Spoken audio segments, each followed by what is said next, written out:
Hi everyone! Welcome to PK Global. We are located in Fairview, Quezon City, and if gusto nyo kaming i-visit dahil may requirement kayo na boom truck, pwede nyo kami mahanap sa Waze. Just search PK Global Corp. So ang unit na ipapakita ko sa inyo ngayon ay ang 10 tons Hyundai boom truck namin. So as I've mentioned, 10 tonner yung boom niya. This is a Kanglim KS2700 boom. So 10 tons yung maximum capacity niya. Complete outrigger with hydraulic fan. Ayan. Tapos meron din siyang boom jib. Ito. So pwede siyang ikabit doon sa dulo ng boom para extension, para mas humaba ang boom. So 10-wheeler siya. All brand new tires. Complete outriggers. Well labeled na mga tanks. Para wala tayong confusion. Ayan. Complete siya sa mga stickers. Tapos sa loading chart. And may kasama din siyang anti-2-block device.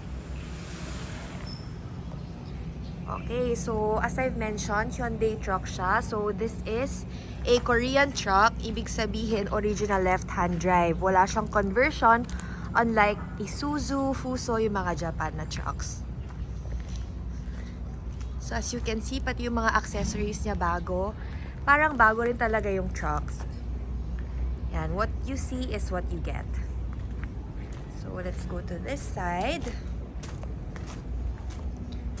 Ganito naman yung itsura niya from here. So, ito yung controls for the outrigger. Tapos, yan yung kung saan yung operator. Ayan. Tapos, makikita nyo ang boom.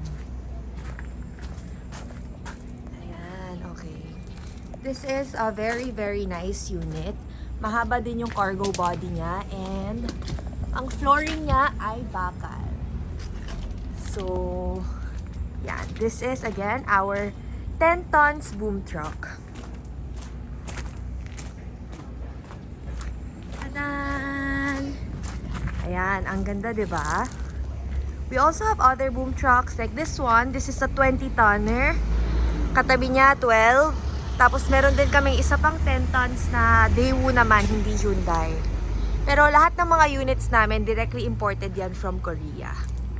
And so if you wanna view this unit or the other units, you can visit us here sa PK Global Corp. Located kami malapit sa SM Fairview.